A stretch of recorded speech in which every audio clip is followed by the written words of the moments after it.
Hello, I'm Penny Thornton and I'm talking astrology. On this video, I'm talking about the new moon in Leo on the 24th of July, and I'm also going to be looking at it from 12 perspectives from all 12 signs. Now, I don't always do, in fact, hardly ever do a new moon from 12 perspectives. I do it with the full moon, tend to place a little bit more importance on the full moon. But on this occasion, this new moon is so powerful, it's so interesting, that I thought, let's take a look at it from each of the signs and see where it's falling. The reason why it's so powerful and important, not only because it's in the very early beginning degrees of the sign of Leo, and always when we've got things happening in 0, 1, 2 degrees of a sign, it's always just a little bit more powerful. And this new moon is opposing the planet Pluto, the planet of transformation. With Pluto, and we look at the mythology of Pluto, we look at him as the deity of the underworld. We know that the underworld was a place of, well, fear, maybe, because the souls of the dead were ferried to the underworld by Hermes, by Mercury. And considering that was the idea that you were entering such a dark place, never to see the light of day again. Yet, Pluto's kingdom also contained great, great riches, if only you were able to locate them. There's more of the myth than that, but I just don't want to get down a rabbit hole here. But also the myth of Persephone, who was Pluto's queen. She, through the intervention of her mother Demeter, a deal was cracked, so to speak, whereby she would spend only 6 months in the underworld and 6 months above ground. And that was the period when the earth was replenished, nature replenished itself. And so we get this idea with Pluto, the planet, that it has to do a lot with death and rebirth. It has to do with darkness and light. It has to do with well, there's lots of very important themes, but when we think about elimination, which is another key word principle of Pluto, we need to think of that not in the sense of something's gone, so much as getting rid of something we don't need. And the allegory with nature, if you like, nature and gardens, is the idea that when you strip bushes back, you strip plants, you strip things back, in order for abundance to follow in the spring. So that idea really of why things need to be ended in our lives. We need to not go there anymore, do that thing. We need to eliminate toxicity in all its forms, whether it's our behaviors, our patterns, our activities, or in toxic relationships, in toxic situations. By eliminating those, then we grow healthy. And that's the kind of principle we work with Pluto a lot. We may not like this action of Pluto because the kind of allegory with the idea of the underworld, we don't know what's lying beneath. But on Pluto transits, what is hidden comes to the surface. And sometimes that's quite a shock. We had no idea what was underneath that situation, which is why Pluto is so often feared, because we have no idea what is going to be revealed. And Pluto, of course, was given this helmet, and that allowed him to be invisible. And there's a real connection with Pluto and invisibility in that we never see it coming. Whatever the Pluto process is, when you've got a transit of Pluto coming to something in your chart, you don't know what that is until it's there. And you think, oh, I should have seen it coming. I should have known. But that's the whole action of Pluto. So you can see why I think this new moon is so important, because the lights, as they're called, the sun, the light of the day, the moon, the light of the night, these two most important celestial bodies together, and they may come together as a new moon 12, 13 times a year. So they may be old hat in the sense of how we recognize the rhythm of the lunar cycle. Nevertheless, the idea that these two planets together are opposing Pluto is a very, very powerful image. And great new beginnings will come out of destruction at this time. And we need to apply that, in a sense, as our understanding of what's going on in the world and all those big situations out there, as well as we need to think about our own lives.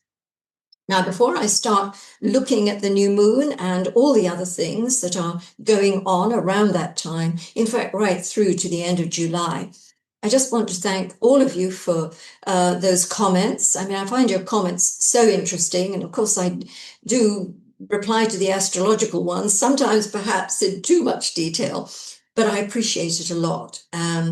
I also appreciate you subscribing. And if you're new to my channel, please subscribe, please like. It helps to grow the channel. And certainly we've had a bit of a growth spurt recently, which is a wonderful thing. And that's thanks to all of you out there.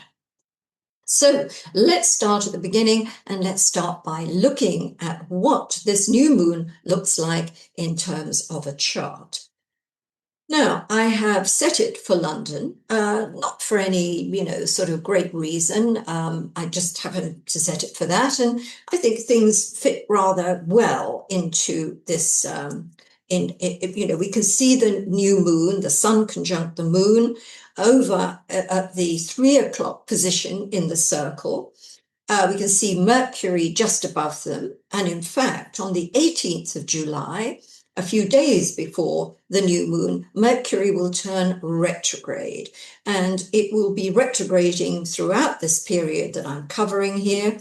In fact, from memory, I think it turns direct on August the 12th, the glorious 12th. That's an important piece of the picture, in fact, and I'll come to that a little bit later. What you can also see, if you look above the new moon and Mercury, which is directly above that, we come to Mars, the very familiar symbol, Mars symbol, next to the South Node in Virgo. And in a way, we've got just Mercury and Mars above, just out of the collection of planets. So it kind of gives a little bit of strength to Mars.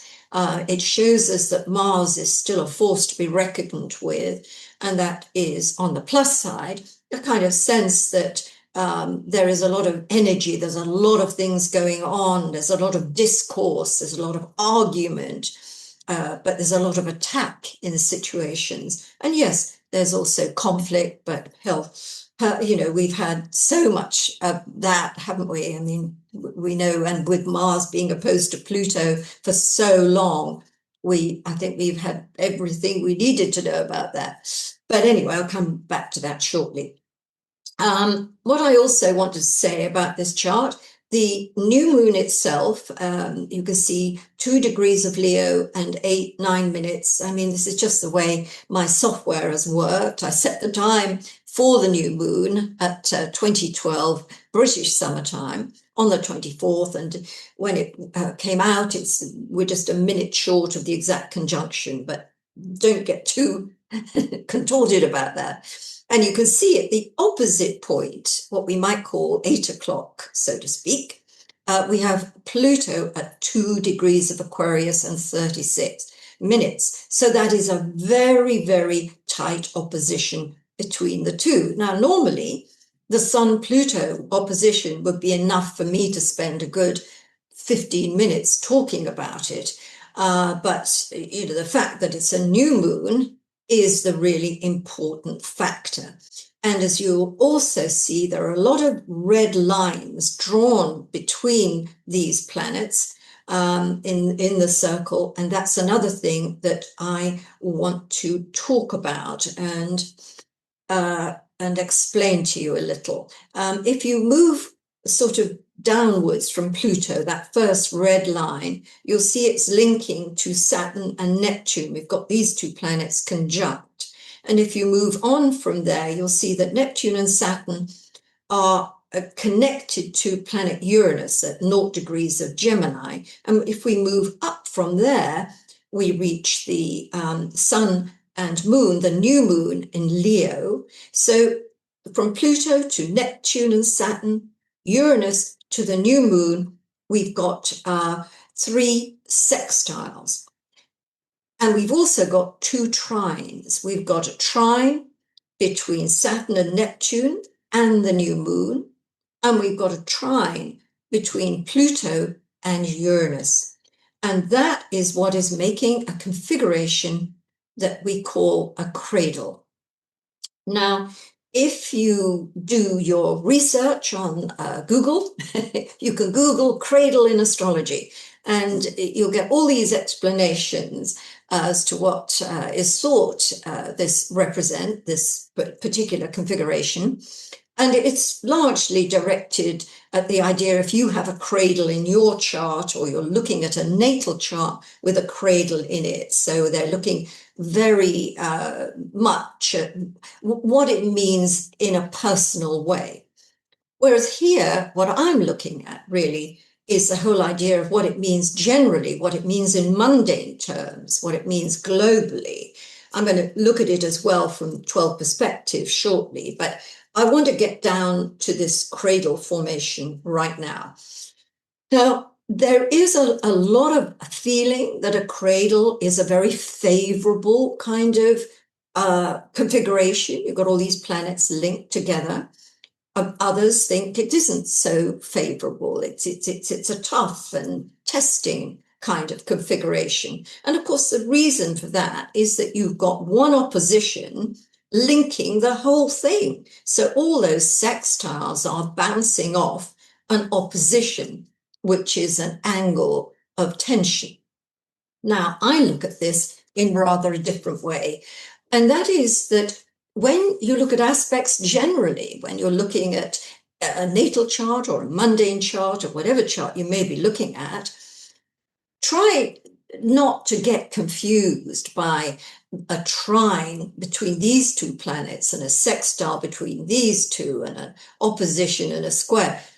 What you really need to do is just to imagine that you've got the planets that are connected to each other, one another, in this case, in this cradle. You've got them all in the same place. They're all in the same room.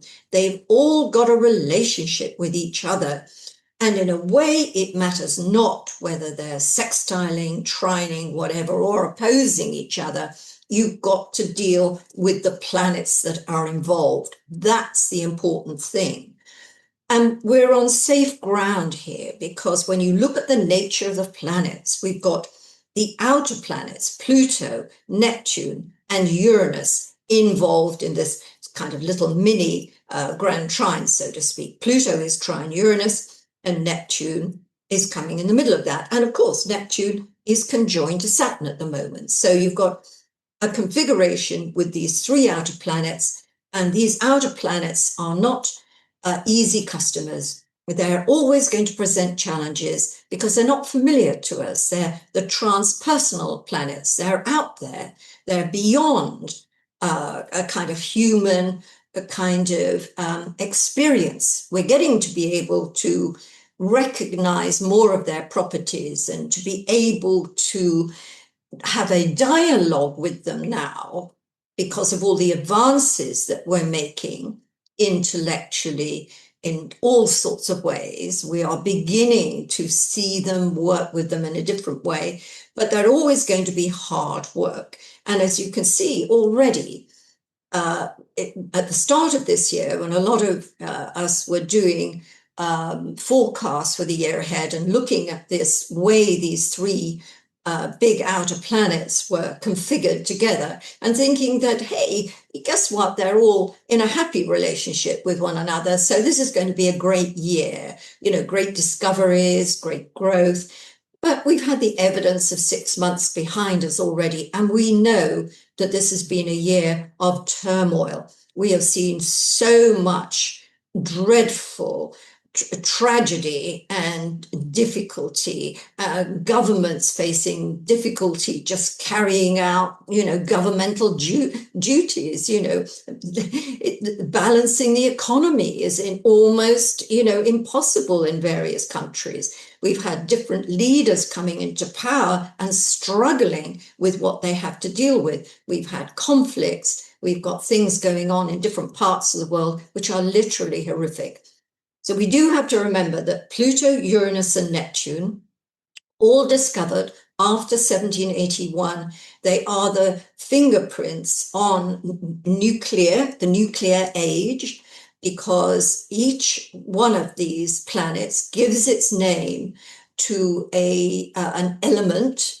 So we've got plutonium, Pluto, Neptunium, Neptune, and uranium, Uranus. So we have this nuclear trio, really. And if you think about using nuclear as an adjective, we think things just get blown up out of all proportion. There is turmoil. You don't necessarily have to think of nuclear in terms of an actual nuclear explosion, but really these three planets, as they are linked together, are not an easy relationship. It doesn't matter whether they're in trine, wherever they are, they're awkward customers. We have to just look at this and have to look at all the elements in this cradle formation. We now have the new moon, our lights, opposing that Pluto, and of course being part of the rest of it, with Uranus, Saturn, and Neptune forming this, it's like an energy field. We might want to think about that like that. And this is why configurations in your own chart, whether they are grand crosses, grand trines, T-squares, cradles, yods, whatever they may be, the significance of them really, very simply, is because they are all caught up in a chain reaction. That's what you get when you get a transit, especially of the outer planets, or of Saturn and Jupiter, for instance, these big movers. Then it doesn't just affect one planet, it affects all of them. And that chain reaction is why a configuration is so powerful. And it's why when we look at this cradle formation at this time, globally, we know there's a chain reaction going on. We can expect at this time and through into the early part of August, where there are even more powerful configurations coming into being, then we're going to see all sorts of things happening, kicking off, things that we've never seen before, we don't expect. And in our own lives too, we're going to be faced with situations we haven't faced before. And of course, it's all there for us to grow. That's how we grow through these challenging configurations. So I want to make another point here about this particular configuration. And that is that you may remember that we go back last year, we go back to just before the election in America, we had a Mars-Pluto opposition. So Mars was, I think, was at the very end of Cancer, and Pluto was in Capricorn. I think it was that way around. And then the two came together. We had Mars again opposing Pluto, turning in retrograde, again, maybe on that Cancer-Capricorn axis. And then the third time, when we got to April of this year, back we came with that Mars-Pluto opposition, this time in Leo Aquarius, Pluto back in Aquarius. So these 3 points with Mars have been points where all sorts of very powerful things happened. And I've just given you the dates there. I don't want to spend a lot of time on them, but we know that a lot of them have concerned or have been resonating with things that happened in America. The LA fires, for instance, just shortly after that Mars-Pluto opposition in January. Of course, Trump coming to power on the first Mars-Pluto opposition. So now we have the sun in the same position, not just the sun, we have the moon as well. So we have to know that here we are at another junction in this year when anything and everything can happen. Now, I want to put another idea out there for you, and it's not something I haven't spoken about before. I want to come back to me for a minute, but it is something that I think is important to keep saying so we get an idea about this. And it's really the idea, not exactly about how astrology works, but it's a way of looking at astrology and making some kind of sense of it that isn't all about kind of, ooh, it's not that kind of stuff. We may still be in the realms of the idea that the planets in their cycles and their movements and all the celestial phenomena, just as much as everything that happens on Earth, is in a way the hand of God. Let's think about everything being divine in essence, being in divine consciousness, everything. Then we could look at the movements of the planets in their cycles, as well as the formations they're making with each other, as a kind of narrative, as a kind of language. They go on interacting and evolving.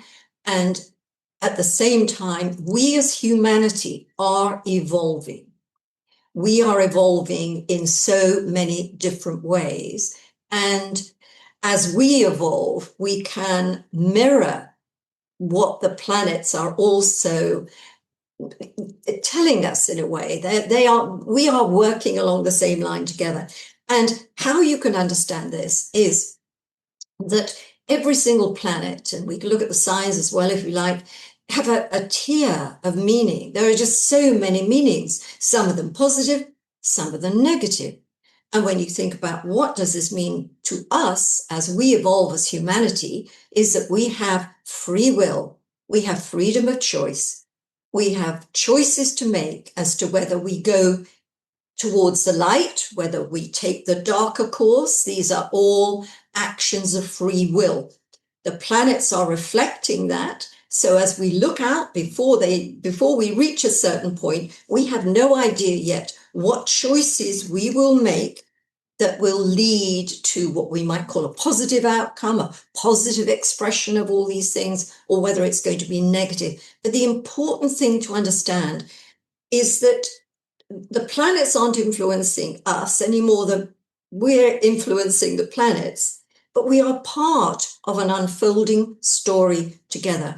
And the beauty of astrology, in a way, is that when we look at it as a language and we see it as something that has great potential to shed light on our lives, on what's going on in our world, it's a beautiful way of looking at the astrology without getting into any realms of consciousness changing and us changing in our consciousness.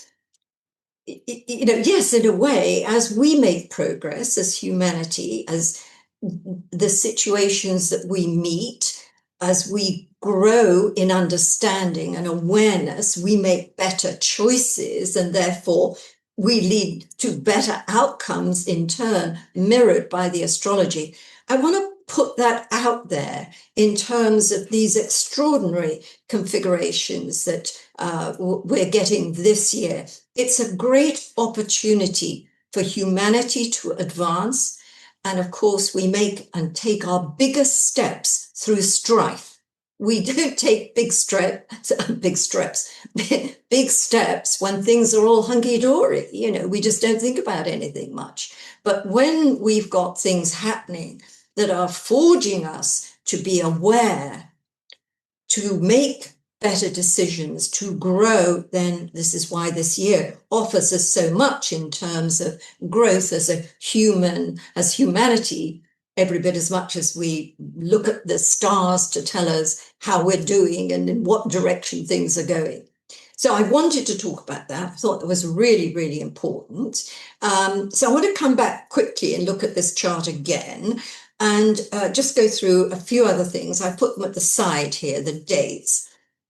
So once we've gone past this full moon opposition Pluto, then we come to Venus moving into Cancer. That's always good news for Cancerians. Lovely to have Venus in your sign. Although the first thing Venus does is square the Saturn-Neptune conjunction on the 1st of August. And that's often a moment of reality. We wake up to the reality of something when we have Venus squaring Saturn and Neptune. I'll talk about that a little bit. I have done on my Saturn-Neptune video, the whole, dynamic between dreams being realized and the realization that your dreams cannot be realized. That's what you're playing around with. 7th of August, Mars into Libra. And of course, as soon as Mars gets into the early degrees of another cardinal sign, Libra, you know that shortly it's going to oppose that Saturn-Neptune conjunction seen about the 7 o'clock position in this chart. And that's a couple of days before the big full moon in Aquarius. So I'm going to come away from all of that. I just want to check if there's anything else I should have mentioned, but I don't think so. Yeah, another couple of things I wanted to mention about this new moon, the new moon opposing Pluto. One of the criticisms that astrologers often get is when something big happens in Japan or in Sydney, Australia, and nobody's said anything about it. No astrologer has come out and said XYZ. It looks like it might happen in Australia. The thing is that you have to be looking at Australia's chart. You have to be looking at Japan's chart. You have to be looking at the charts of different countries all the time to see whether there's anything significant in relation to these very big configurations that we've been having this year. So I did take a moment just to have a look at that new moon opposition Pluto to see if it fell anywhere of significance. And I'm just going to tell you where it does without making a comment, but remember what we're looking at. We're looking at transformation. We're looking at things being one thing and now there's something else. We're looking at things ending and new beginnings coming out of those endings. And those endings are likely to be cataclysmic in some way. They're not easy endings. There's nothing about Pluto that is easy. And so we look at a few of the places which I did cast my eye over. And Israel's moon is 4 degrees of Leo, so it's right in the line of that moon, Sun, Moon, Pluto opposition. We've got Russia's natal Saturn, which is at 5 degrees of Aquarius. We've got Ukraine's Saturn at 1 degree of Aquarius. And we've also got Iran, and their Jupiter is at 3 degrees of Leo. So we can see some of the leading actors on the world stage at the moment are really, I won't say being hit by this new moon, but their charts are being brought to life by this big, powerful opposition to Pluto. So we can expect in these areas alone, these are the ones I've looked at, to be some extraordinary developments. Of course, we hope for ceasefires, we hope for new agreements coming out of conflict, and we should definitely hope for that. But at the same time, we have to be realistic and see that some of these leaders are not in the mood to compromise. They're not in the mood to come to the table. What they are in the mood for is more and more expressions of authority, more and more expressions of the power they have, the power to cow other countries. And we have to take that into consideration as well. That's the astrology that we're working with. I'm going to end at that point, and now I'm going to start looking at it from 12 perspectives. Again, I should say to those of you who are new to my channel, I look at it from the sun's perspectives. If that's all you know, if all you know is that you're a Scorpio or an Aquarian, then you wait until I start talking about Aquarius or Scorpio. On the other hand, if you know you've got Scorpio rising, then you also look at that Scorpio interpretation, even though you may be a Gemini. And you should really look at both. Both will have meaning for you. And of course, the important thing is to know exactly what degree of a certain sign you have rising, because then you will be able to see exactly where, well, the configuration I'm going to be talking about, this new moon, you'll be able to see exactly whether it's in the 3rd house, the 4th house, or whatever it is in your natal chart. Okay, so without more ado, let's get going. So, of course, the first chart I am coming to is Leo, because this new moon is in your sign, which means it's in the 1st solar house. Or if you have Leo rising, the very early degrees of Leo rising, then this new moon will also be in your 1st house. If you've got the later degrees of Leo rising, let's say 15 degrees of Leo, 25 degrees of Leo, then this new moon is going to be in your 12th house, and you will need to look at the interpretation. I'm just trying to think. Virgo is where you'll have to look for that 12th house. But let's take it from the 1st house, from the perspective of Leo, especially if you have a birthday around the 24th of July, and we can go 2 or 3 days after, 2 or 3 days before, then this new moon is going to be very meaningful to you in its opposition to Pluto. We're on the relationship axis, so it's likely to be a relationship that is the source of transformation for you.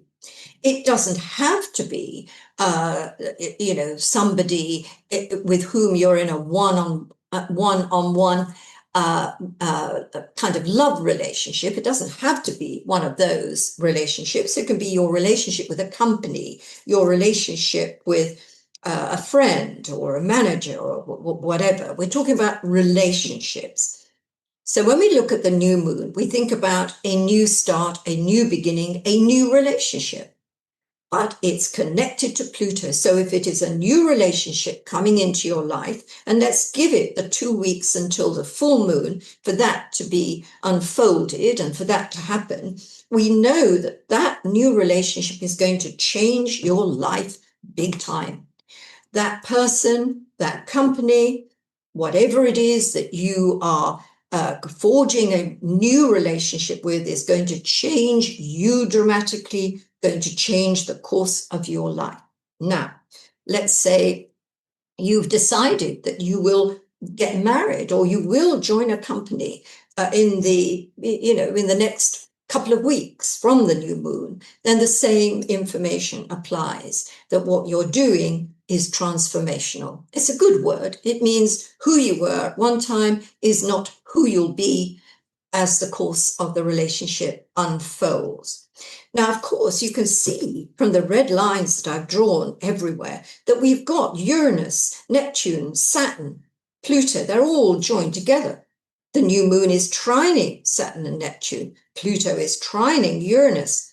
So we know that these 3 outer planets, which are there encouraging you to make big connections in your life with things, let's say, that you've never experienced before, it's encouraging you to go the extra mile.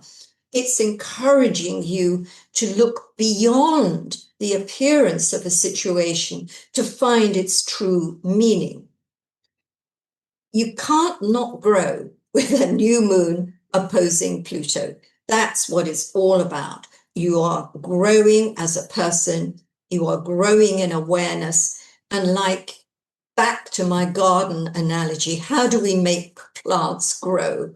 Well, we give them fertilizer. And the translation of that is, may have a crappy experience, but guess what? It's the stuff of growth. It is a great time for you to change your image in some way. And you can change your image by having a new haircut. You can do all sorts of things that make your appearance out to the world look different. It is very, very difficult to work on the inner without the outer, it's the outer external circumstances that help grow the inner. So whatever changes come into your life, and they are directly affecting you personally, that is encouraging you to grow. It is encouraging you to change your image. And, there are all sorts of things you can think of about this. You think about Lots of us put a little image on our emails as a photograph. Lots of us put an image on our WhatsApp, so change that image. And it's still a demonstration. By doing something in the external world that's quite small, you encourage change in the inner world and further change. So we want, when we look at a new moon opposing Pluto, we want the world we live in to change. We want that to happen. And by doing that, we must be prepared to drop all our illusions, to drop all our expectations, and to opt only for truth and accordingly growth. So, Leo, there's a lot for you to think about, and there may be all sorts of things around this time, especially if that new moon is really close to your own sun or Venus or Mercury, something you may have there, that's saying you're in the spotlight here. Something's happening to you at this time that is potentially transformative. If we come to Virgo, and we can see from here that the new moon is taking place in the 12th house, and it's opposing Pluto in the 6th house. And as you can see from all the red lines I've drawn, we can see how Neptune, Saturn, Pluto, and Uranus are all conjoined in this little triangle. And of course, I've been talking about that previously on this video, so you'll know all my thoughts about what that means. We've got the new moon trining the Saturn-Neptune conjunction. We've got Pluto trining Uranus. So we have this feeling that the things that are happening to you at this time, even though you can't see it, touch it, feel it, they are really going to change the map for you in some way. And of course, the 12th house, where the new moon is the most spiritual house of all 12. So we think about spiritual journeys, and we think about consciousness, we think about dream life. And if we pay more attention to our dreams, if we acknowledge our intuition and say, right, you don't always have to follow your intuition instantly. You get an intuition about somebody or something, and you think, oh, right, well, I better do this, that, and the other. I think following your intuition is about examination. So we don't go charging off in 10 different directions because we had a dream or because we had this feeling about something. What we do is analyze it. And Virgo, you are the greatest analyst of the zodiac. So break down your experience. Look at where that might be coming from. What might that intuition be telling you about something? And explore it before you act on it. Now, sometimes when we've got planets in the 12th house, and the sun will have quite a long journey through there until it comes into your sign later on in August, that we need to pay attention to our health.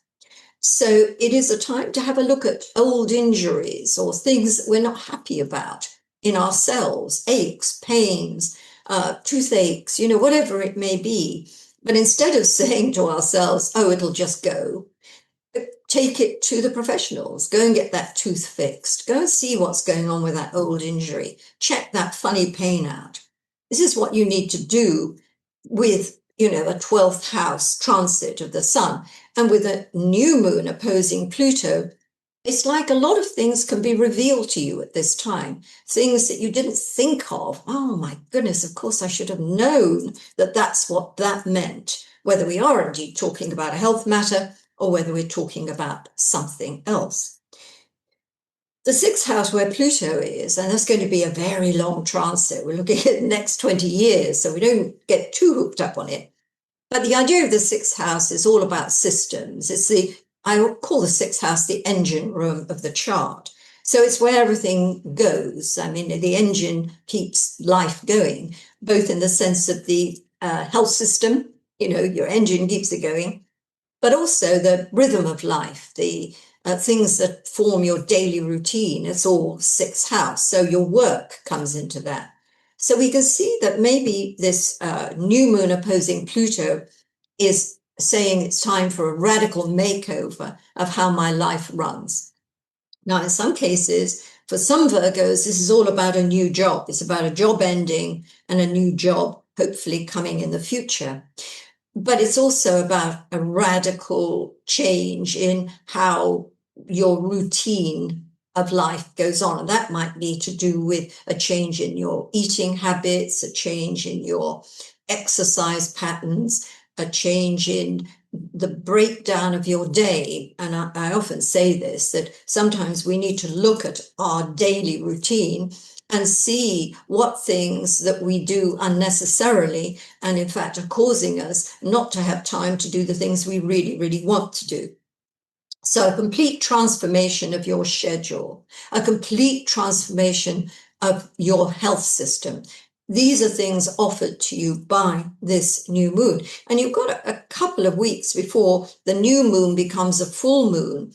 And you could use this time really as an opportunity, almost as an experiment, to see what you can do to be healthier, fitter, better, for your life to run better, for things that you have wanted to have time for you to be able to do them. And often when we clear the decks a bit, which is what Pluto is about, new things can stream into our lives that are very, very welcome. Libra. The new moon for you is taking place in the 11th house of the horoscope, Pluto being in the 5th house. Now, the 11th house has a lot to do with collaborations. And, you know, even a one-on-one romantic relationship, once certainly it goes towards a live-in relationship and a marriage, is a collaboration. So we can also put those kind of romantic collaborations, marital collaborations into this every bit as much as we can look at teamwork in your work if you have a job. And when we think about getting together with friends or kindred spirits with the idea that we're going to collaborate on something, it can be social, it can be work related, it could be aspirational, it could be all sorts of things. But the new moon is a new beginning. So sometime in the 2 weeks from the new moon itself and coming up to the full moon, there may be a project offered to you, whether it's a work project or someone comes to you, a friend, and says, hey, why don't we do this? Or you may already have in your diary, you're going to be meeting up with a lot of kindred spirits. It's already in your planner. And I can say to you, because of this new moon's opposition to Pluto, that is going to be a profound experience. Now, you may not think it. You may think you're going there for fun, or you may think that the project is very matter of fact, nothing important. But once you get into it, it is transformational. It's going to change some aspect of your existence. It's going to change something within you. Now, into this, we can also add love affairs, because the 5th, 11th axis has a lot to do with, well, not just collaborations, as I've just described, but also romantic collaborations. So if a new romance starts during this 2 weeks around the time of this new moon, then you can be sure this isn't any old romance. Whatever it is, something during the course of the time you're together is going to change your life. And maybe that person is going to change your life. We think about creativity and procreativity. Maybe if you're in the right space, the right age, or the right circumstances, this is a signal for a pregnancy. This is the signal for something creative coming out of your collaboration. See how we're using language to describe what I'm seeing in the astrology. But let us not forget that this is tough, because look at where Pluto, Saturn, Neptune, and Uranus are. You've got Saturn and Neptune in the 7th house. So that does bring a relationship into it. And there are all sorts of ways over the next year or so where you might either consolidate a relationship, whether that's with a company or whether it's with a business partner or whether it's with a romantic partner. And it is going to be somehow the consolidation of a dream. You're going to put something that was a bit vague and unformed into something that's cohesive. On the other hand, you get the reverse. And the sort of plans you'd laid, whether with a company, with a business partner, with a life partner, drizzle away because of some unknown factor. So it's got nothing to do with you and the other person, it's just circumstances. On the other hand, it can be as though what was once very solid and true between the two of you suddenly starts to erode. When we think about water, the seashore, the cliffs gradually being eroded, that can happen with Neptune, that something, a relationship, can be gradually eroded.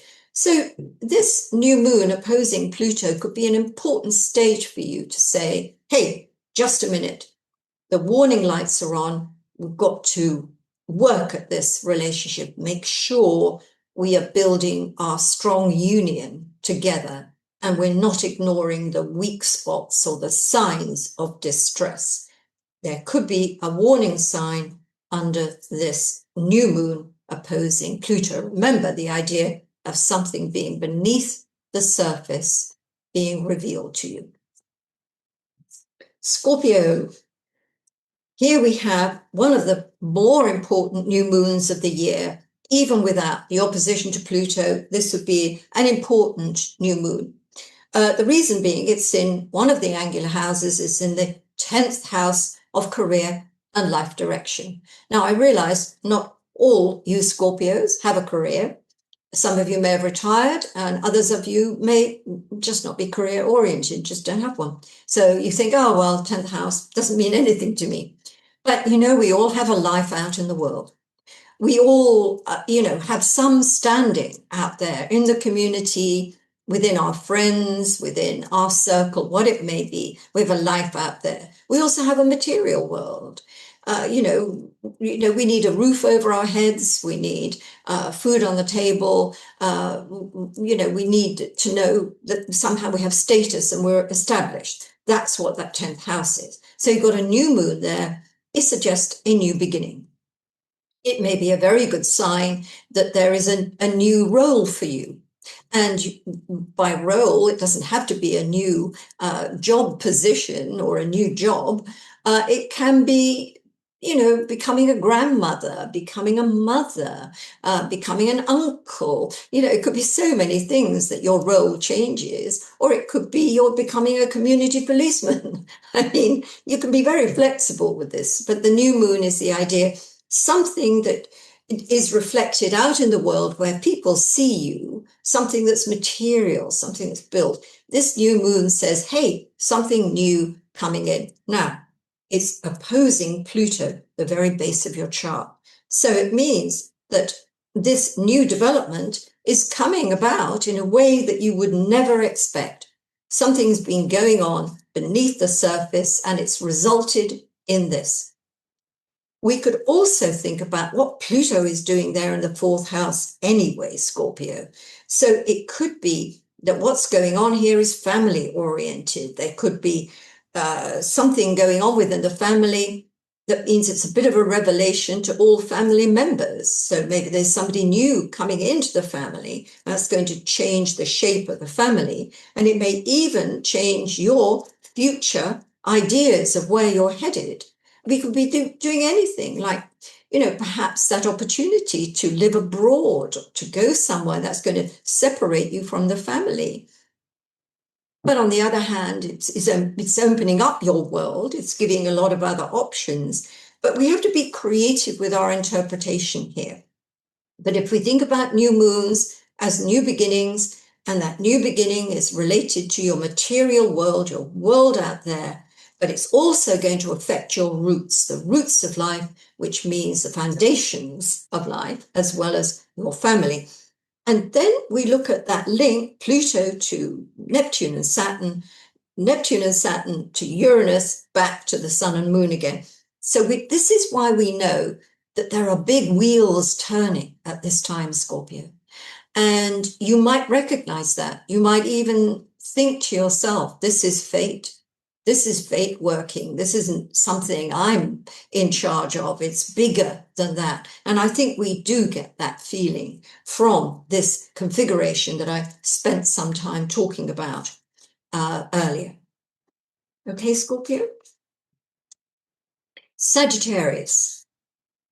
Now, for you, Sagittarius, this new moon is taking place in your 9th solar house. Now, this is an area of the chart that is concerned with far horizons. And I use that term because it covers so many things. It covers travel. You know, we think about far horizons, we think about distant places, thousands of miles away. And guess where we are? If you're living in the Northern Hemisphere, you're probably on holiday or thinking of a holiday, and maybe this is what's on the agenda. You're going to go away to a distant place for a holiday. But guess what? That new moon is opposing Pluto. And so it says, this isn't going to be just any old holiday. This is going to be a really meaningful holiday. So it could be anything from a holiday romance that turns out not to be a holiday romance, but something destined to be much bigger than that. It could be that you go away with a whole group of people and there's a big bust up somewhere because Pluto is bringing up hidden things and saying, here, they're now out in the open. How do you feel about that? It could be the journey itself, which is Plutonic, so that you learn a lot about different things because of the journey. I mean, just think sometimes a plane is cancelled. We have to go via somewhere else and spend a day there. So we're rerouted and we make a discovery that we wouldn't otherwise have made. Or it could be that we meet somebody on a journey and that changes things. They become great friends of ours, or they open us up to possibilities that we didn't really think of. So journeys, distant horizons, and distant horizons in terms of your life, what's happening 10, 20, 30 years down the line. The things that are happening now under this new moon opposing Pluto could be very instrumental in reshaping your future right down the line. So if you get an idea or something happens and you think, you know what, that would be something I want to do, or maybe that's something I have to do, or maybe fate has turned this situation into this, therefore that now changes my horizons. This is what we're playing with. We're also looking at outlook here. And when we change our outlook, we change outcomes. And we can change our outlook by traveling and looking out of a new window at a world, but we can also do that as a metaphor. And we can look at our world differently. We can see things differently. When we see a situation differently, we can get a different outcome. And I think if there's anything to take away from this, this discussion, it is that. It is look at a situation in a different way, you'll get a different outcome. It's not quite the same as walk a mile in someone else's shoes, but it is sort of along that line. Now, I should say a small word here about law and legal matters, because the 9th house is the area of justice. So does this mean that you're seeing justice done? Whether it applies to a situation you've been involved with and there's an outcome and justice has been done, or whether there is activity in legal terms, you're signing a lot of documentation, a lot of red, all this red tape has to be done, but all towards a conclusion that's going to change your life in some way. It's perhaps the best place to have this new moon opposing Pluto. But of course, Pluto is linked to Saturn and Neptune, Uranus, newly arrived in your 7th house, linking back again to the new moon.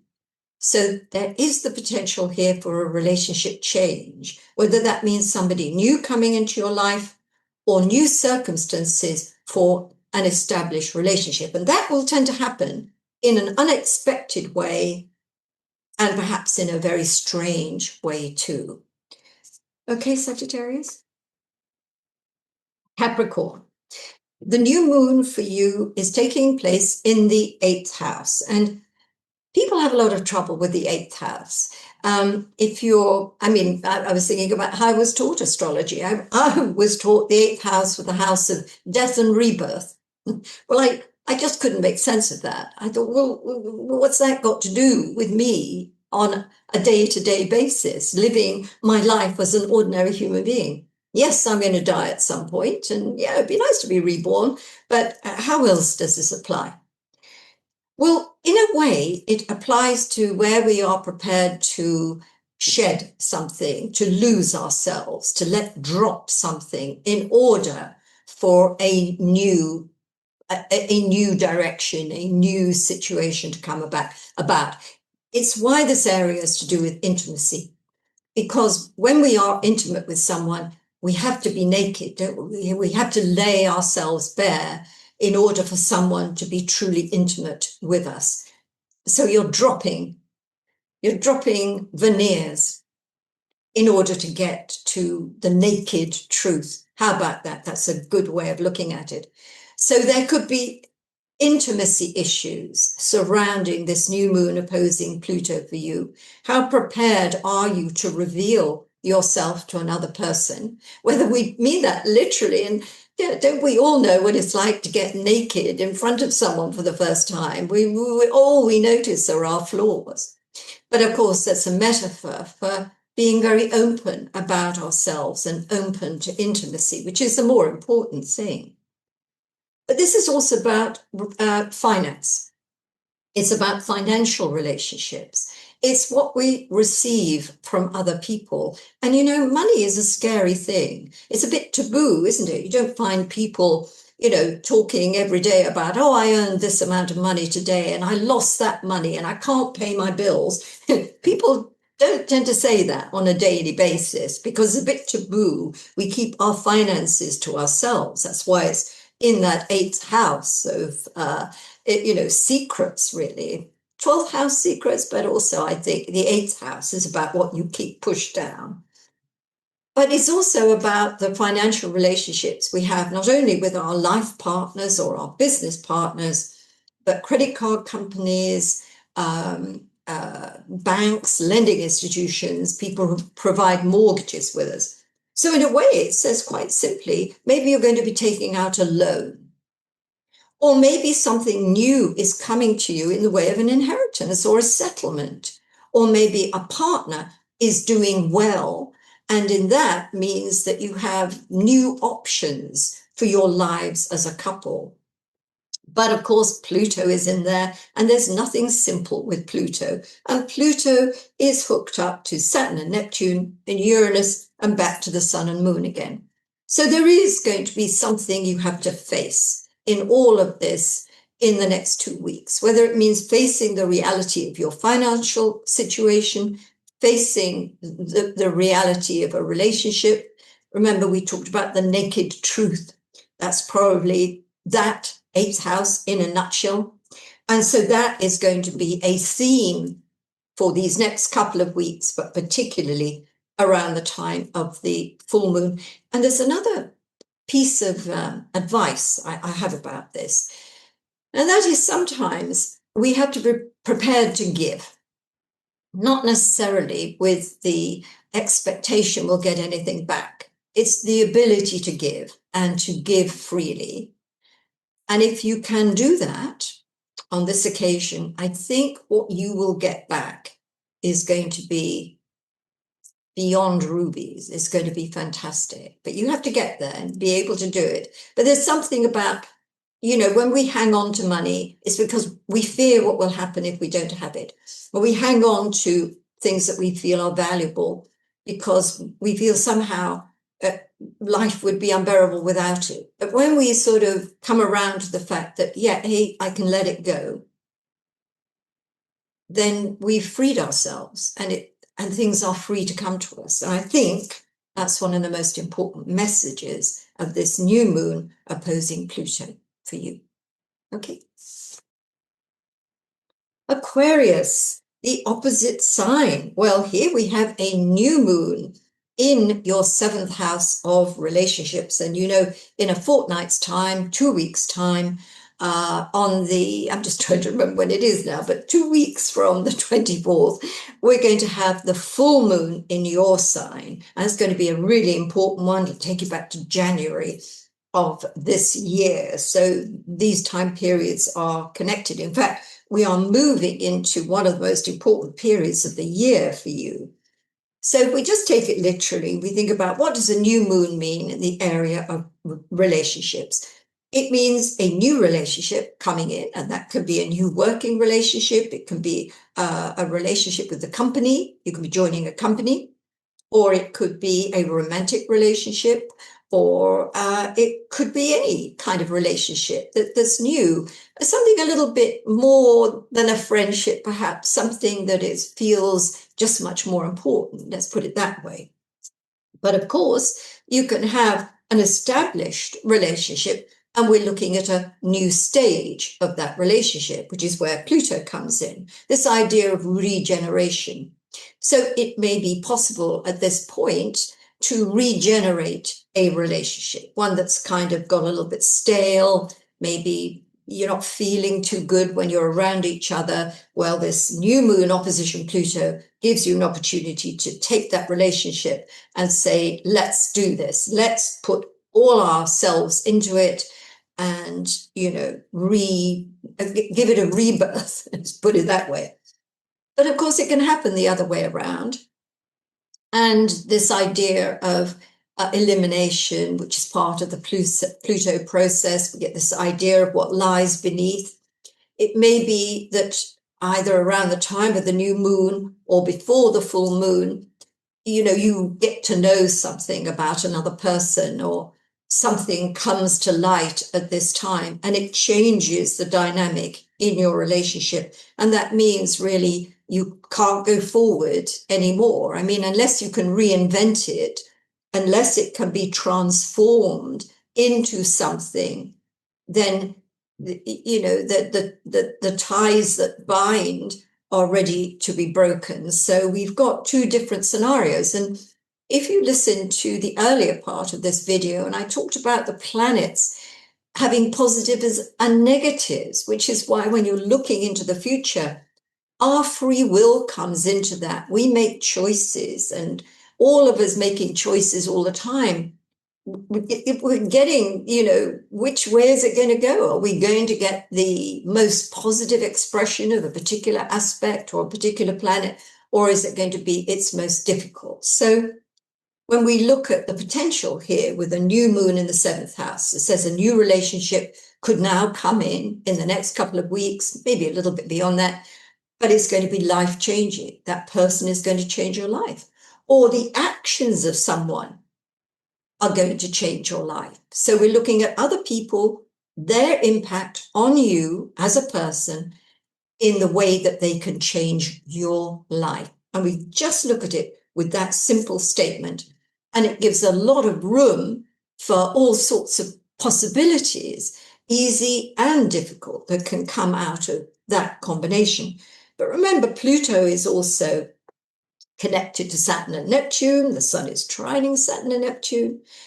Pluto is trining Uranus. Uranus is sextiling that new moon. So there's a lot of things going on here. So we've got that sense that there's nothing accidental happening at this point in time. This is all very destined. You are at a destined point. And of course, the more aware we are, the more we stand and say, let me look at this. What's going on? How do I feel? What does this tell me? Then the more powerful the transformation it can be. Okay, Aquarius?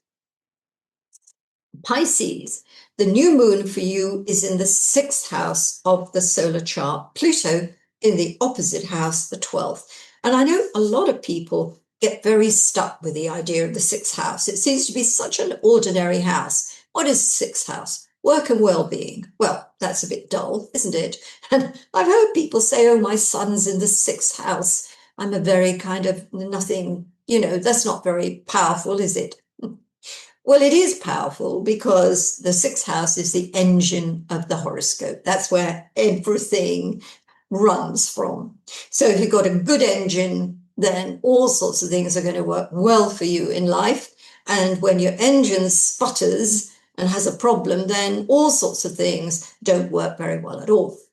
It is about systems. It's about as I said, how our life runs, and that can be to do with the day. How is our day constructed? We get up, we clean our teeth, we take the kids to school, whatever it is. But we don't think about those things. We just let the engine keep running. It's only when the engine stops or we decide to take our hands off and have a look at what's going on that we see how many of the things we're doing are things that aren't good for us. That's where Pluto comes in, and that toxicity I was talking about. How many things do we do in a day that aren't good for us? Whatever they are, they're not good for us. How many relationships do we have that we know aren't good for us? And this is what this is all about. It's about taking your life as a whole and thinking, what's in my daily life that I do without thinking, and it's actually preventing me from doing the things I really want to do? The same with relationships. Why am I seeing that friend who upsets me every time? Why am I doing that thing? Why am I performing a service for that person when I don't feel that that person deserves it? So all these things are filling our lives and making our lives unlivable in the sense of what we really want to do with our lives. This is what this new moon opposing Pluto will do for you.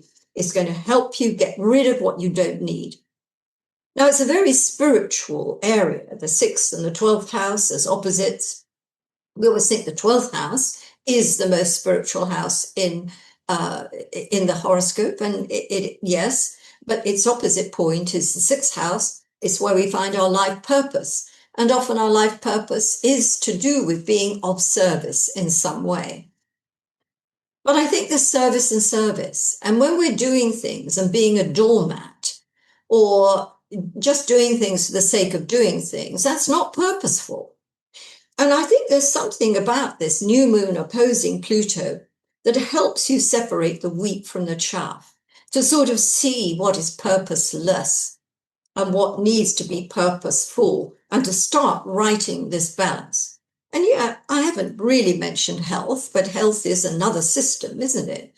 And so if something comes to light at this time, you've got an old injury that needs dealing with, you've got a problem tooth that you've just ignored, you've got something else that you don't like the look of, but you won't do anything about it. Well, this is the time for the big reveal. This is Pluto getting a connection with the new moon in your 6th house, and it says, notice it, do something about it, get it fixed. So that's another aspect of what this new moon opposing Pluto is all about. And I have to say, when I look at the red lines that are drawn between the new moon and the Saturn-Neptune conjunction in the 2nd house, between Uranus at the base of the chart, Pluto in the 12th house, this is why so many things are happening at the same time, and why, if you feel overwhelmed by what's going on at this time,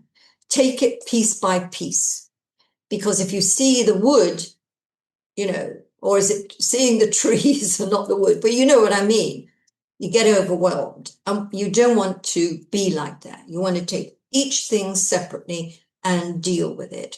But there is an element of fate working at this time, but we have to work with fate. We have choices to make. And that's another thing, Pisces, to remember at this all-important time. Aries, for you, this new moon is taking place in the 5th house, the 5th house of creativity, of all things to do with the self.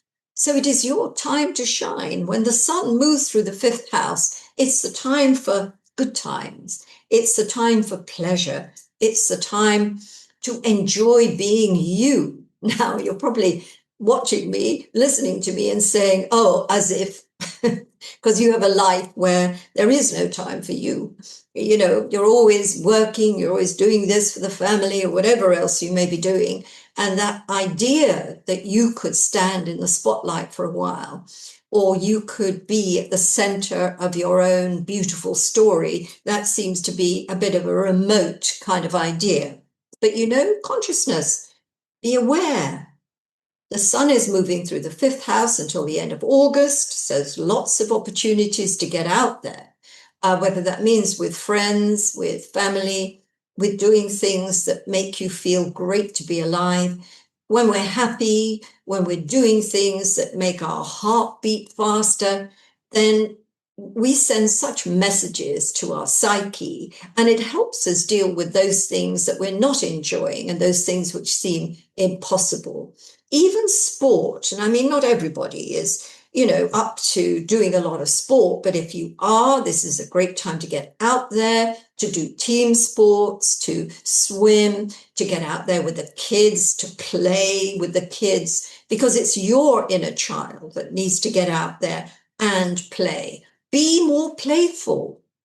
Even in an ordinary situation, even if you're stuck in the office, be a little more playful. Feel like you're playing from time to time. It brings the joy out. It feeds your inner child. And when our inner child is happy, then life is so much happier. And of course, a lot of these things, when you think about that new moon opposing Pluto, and the idea that Pluto represents what lies beneath, what is hidden, and what we suppressed in some ways, that if you have suppressed your joy, suppressed your inner child, suppress that playful part of yourself, then it's going to erupt in all sorts of unpleasant ways. You're going to get a burnout. You're going to start losing friends. You're going to start to not enjoy even the things you used to enjoy. So it takes a moment, but just to think, hey, am I having fun here? And if you're not having fun, do something about that. Find your fun, find your joy in some way, whatever it is, going to be different for every Aries, but find it. And remember, this might also be something to do with your past, because Pluto is in there. Is there a part of your past that now needs revisiting in order to free yourself from the past? That is something that I'm struck by when I look at this. This is also a place of romance. So for some Aries, a new romance is about to start, and it's not just any old romance. This is going to be a big romance, and even if it doesn't last, the time you'll have together, what that person and his or her interaction with you, that's going to change you fundamentally. It's also the same with procreativity. Some of you listening to me now may be pregnant, may be about to give birth. Well, you don't need me to tell you that that little baby is going to change your life completely. But at least the astrology is underpinning that and showing you. And it's the same if you're a grandparent or even a sibling, that a baby born at this time under these influences is going to have a profound effect on you in terms of, what that small little piece of humanity is going to be in your life, could change your life, even if it's you haven't given birth to it. Because creativity is procreativity. It's all about joy, your inner child. It's all these things, Aries. And as we look at these other parts of this picture that I've joined together with these red lines, we've got Uranus in there, the 3rd house. We've got the Saturn and Neptune conjunction in your sign. And then we come back to Pluto in your 11th house. We think how all these things are joined together. Now, in some ways, this makes it a time when you might feel overwhelmed with what you have to deal with. But it can also be a time when there is so much potential in the things that are going on. And that too is great, but you have to be disciplined with what choices you make as to which of those things, which of those directions you go in.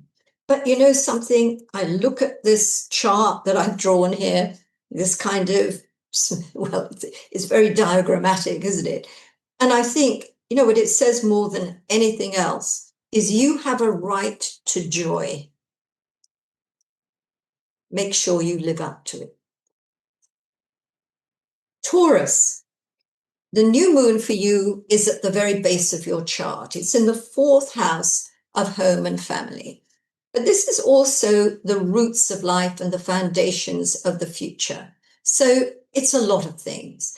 And it's one of the more important areas of the horoscope. The 4th house, the beginning and end of things.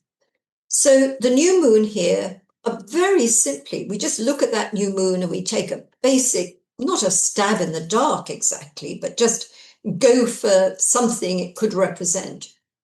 It could mean a new home.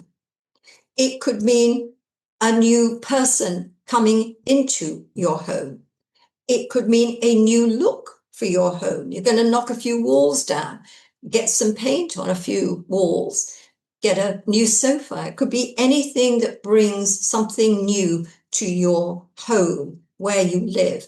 And I would recommend doing something that amounts to doing something new at the home base, because what you are then doing is you are laying the groundwork, laying the foundations for that same principle, the new to come, the new and the beautiful, the new and the positive to come into your life. Do something in your home that makes it different. You move the furniture around if necessary. Don't necessarily have to buy anything. Although what I would say, given that the new moon is opposed to Pluto, declutter. Have a look at all the things that you're ignoring. We become a bit home blind, don't we, after a while? We don't see things anymore. Take a look. What don't you need? What could go to someone else? What could go to the charity shop? What really it serves no purpose anymore? Get rid of it. Prune it. Remember that analogy, that metaphor, the idea of pruning back in the autumn in order for abundance in the spring. Get rid of clutter and new space. That's where new things can come in. And that means new opportunities in life, new growth in life, not just the fact that you've cleared a closet and now you can put some new things in it. We mean that in a much bigger way. And that's magic. In a way, that's what magic is. It's by doing one thing in one way, in a small way, in a ritual way, in order to spark that coming into existence elsewhere in your life. Light a candle, throw light on something, clear a closet, create space. Do that little thing. And what you'll do is send a bigger message to your psyche. It'll also show you're open to what the universe has to bring to you. Very, very powerful. Now, the fact we've got Pluto in there, and Pluto is joined to Saturn and Neptune and Uranus, it's not simple. This isn't just a joyful new moon with no effort put into anything. There's got to be a sting in the tail. There's got to be something that is going to make demands on you. That's the purpose of having Pluto there. And maybe you'll even feel as though fate has come along and made things the way they are, and there's nothing to do with you at all. That's what Pluto does. Remember, Pluto, I said earlier on the video, the idea that you don't see it coming, then it comes, and it has not exactly been in plain sight for a while, but as soon as you see it, you'll know you should have known. So Pluto's involved in this new moon, new beginning in some way. And that's the hard part. You're not going to get through this new moon experience, which is just going to bring new things into your life, new starts, new opportunities, without there isn't a hurdle that you've got to get over, something you've got to get rid of, face, and deal with in order for that new scenario to come about. Uranus is in there too, and Uranus has just made its appearance in the area of finance. So, again, rather like looking at a new place to live, a new home, we could in turn be looking at a new mortgage or some kind of new financial deal also being part of this picture. But whatever it is, the really bigger message, the more important message is this idea of change starts at home. Okay. If you want life to change, it's got to change at root level. And that means you, the home base, and everything about it. And maybe there are all sorts of things going on within your family or at the home front. And that's also sending a similar message. But the bigger message, what we bother with astrology for, what we think about our life purpose being about, it is about, our foundations, who we are. It all starts with us. Anything that we want to change or anything that we want to come newly into our life starts with ourselves. Okay, Taurus? And now we come to Gemini. Gemini, this new moon is happening in your third house. And the third house is all about your outlook. And of course, outlook covers a lot of things, doesn't it? It can literally mean, as you look out of your window at your neighborhood, that's your outlook. Your neighbors, the things that you can see through your window. There's going to be a difference, something new. Is it some new neighbors? Is it some new painting going on in the house opposite? It could be anything. But of course, a new outlook is much more than that. It's about something happening that changes your view, not just of your small world, but also of your bigger world. And we've got Pluto involved here, Pluto in the ninth house of far horizons. So we're looking at things to do with distance in time and distance in miles. So is it a journey that's about to be taken? The journey itself being this change of outlook for you, something going to fundamentally change your sights, where your sights are. You're going to be wanting to do something different. Your objectives have changed. Is it that when you reach a destination, you see how different things could be, and you see your life and issues in your life from a different perspective because you've got away from your usual surroundings? I mean, one of the things I encourage with my clients sometimes, if they're stuck in a situation, but they tend to be thinking about that situation often in the same place. They sit down, have a cup of tea, and then they think about the situation that's bothering them. So what you need to do is change your space. Change your space, go and think about that situation in a different place. It looks different. But of course, this is much more dramatic. This could be about travel. This could be about continents and countries that you haven't seen before, and that giving you this wider view. But it can also be people from different countries, different parts of the world. They have an impact on you. It could also be information you're receiving, knowledge that you are acquiring, excuse me, that's going to change your outlook. It could be really important. Let's have a think about, different ages. Let's say you're 18 years old and you've got this new moon opposing Pluto on this axis. You may think that you're going to go to university and you're going to, study history. But suddenly you think, you know what? I'm going to hate that. I don't even want to go to university. I want to go and live on a boat. So there could be something along the lines of that. That's something you thought you were going to do, thought you were going to be, thought was going to happen, but there's a radical change. Whether that radical change has come about because of you and what you think in your understanding, or whether circumstances have forced that change or other people have forced that change. It is about journeys. If nothing else, if there was only one thing that I could say about this new moon opposing Pluto on the third, ninth axis, it would be about a journey to be taken in miles, in experience, in knowledge, in all sorts of things. That's what you're looking at.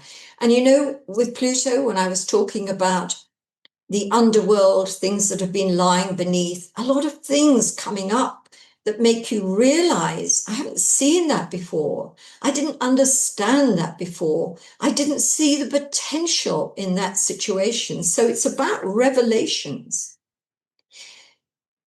there's also an aspect of justice here. And I talked to, your opposite sign, Sagittarius, about the same thing, that you could be seeing justice meted out at this point.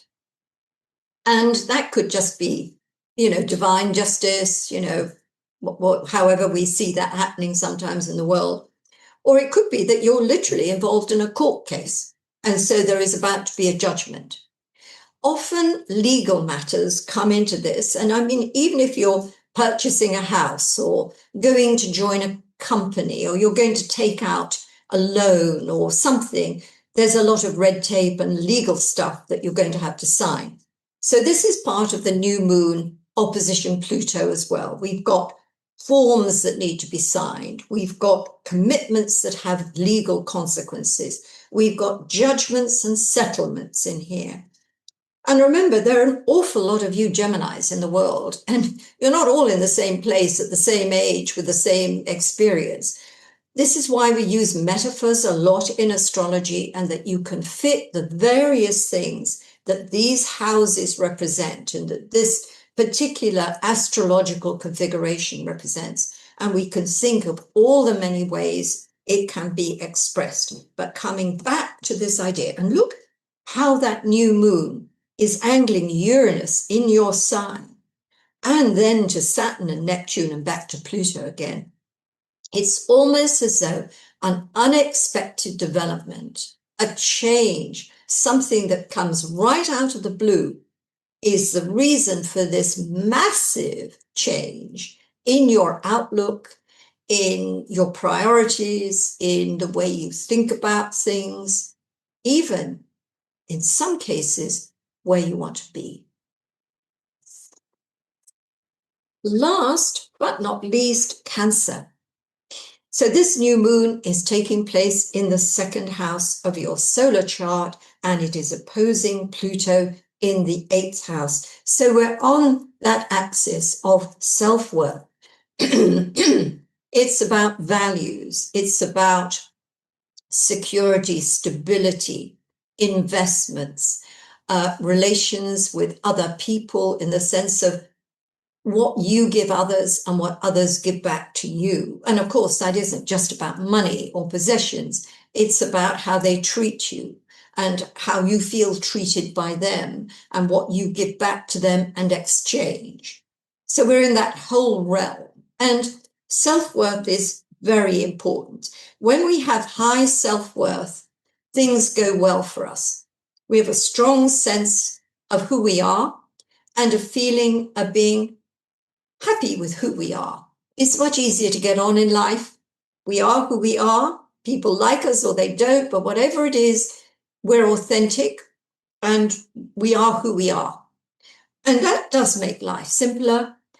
And it also separates the men from the boys, so to speak, so that you start to see the people in your life who are worth having, who your offerings to them are well received, and they give back to you a reflection of how they value you. This is what this is all about, believe you me. So we've got the new moon here, which relates to your self-worth. We've got Pluto in the opposite house, other people, how they treat you, how they value you, and it's a two-way street. It's your values to them. And I think that I was talking to Capricorn, which is your opposite sign. So they've got the same thing the other way around. And I think it's a way to think about this that is probably the secret to unlocking the power of this new moon opposing Pluto on this axis. And that is about giving with no expectation of receiving anything. Sometimes, let me give you an analogy. Somebody asks to borrow money and you think, okay, I will lend that person money, but I want it back. And, maybe I want it back with interest on it in this time, line. That's, so there are strings attached to that loan. Now that is agony on sticks. What you need to do always, if someone asks you for money, you've got to not expect it back. The chances that it comes back are less than it will. So if you have that attitude in the first place, even if you do put those strings on it, like, interest and, within 6 months or whatever it is, even if you do, in your heart and in your mind, you say, oh, well, that's that, something I'm not going to have anymore. It's healthy, it's free, and then it can come back to you. But that's the same spirit in which a lot of things should be done at this time. Is no thought of what comes back, but what you enjoy giving, what you enjoy just doing for the sake of doing it without expectation, means that it will come back to you fourfold. I mean, it's hard to do, of course. I mean, we don't want to be used and abused, and we don't want to do something and then feel we didn't get anything back. Of course not. But you can get there. You can get to that position where you say, I'm just going to give this freely. I'm just going to give it up. There it is. It's out there. And what comes back, not necessarily immediately, that's the other factor. It may not come back in 2 weeks, but it will come back, and it will come back fourfold. And I think that's the test with this Sun, Moon, Pluto opposition, is all about that. It's what you give freely, what you do not expect back. And when we look at how all these things are connected, the new moon to Uranus, to Saturn and Neptune at the top of your chart, to Pluto in the 8th house of financial exchange, we've got this feeling that what comes to you now is meant to be, whether you get a great job, a great promotion, a great gift, something wonderful happens to you. It's not just it's meant to be. It's just that you've deserved it. And if you think back through your life, you may see exactly why this beautiful thing has come to you. And by the same token, if you're stressed out of, all the things that are happening in your life, because when we've got all these planets knitted together like this, it's stressful. There's a lot going on. And you may feel overwhelmed, and you may think, I can't go on, or I don't want to do this anymore, or why is this happening to me and I'm not getting back what I believe that, after all this effort should be coming back. Then it is really about just the letting go of it. Remember, with Pluto, it's about elimination. It's about stripping back, pruning in order for abundance later. And sometimes that's what this dynamic really requires. It requires you to strip back. It requires you to narrow down in order for greater growth later. And often the way you think about things like this is the way to really get a measure on it. And even if it seems as though fate is moving in a certain way right now, and you can't do anything about it, actually you can, because it's the way we look at it. It's our awareness, the way we can look beyond it, so to speak, is going to make all the difference in the world. Okay, Cancer? So that brings me all the way to the very end of the zodiac. And as you can probably hear, my voice is beginning to break down from having talked for, must have been about 2 hours nonstop. So I'm not going to spend a long time really in conclusion on this occasion, but I am going to urge you to go back to the beginning and find or look on the time stamps below. And it's all that about how astrology works and the cradle configuration, because these are really important things to think about, whether you're a student of astrology or you are an astrologer, but you've never really thought about things this way. And I think that that's the important message I want to leave you with, apart from the fact that this is one of the most important periods of the year, and the configuration we've just seen is going to change a lot of lives. But I think we as astrologers and we as astrological junkies, we want to look always at that bigger meaning and get a bigger picture. of everything. And I hope that's what I've done. Okay, thank you for watching. Bye for now.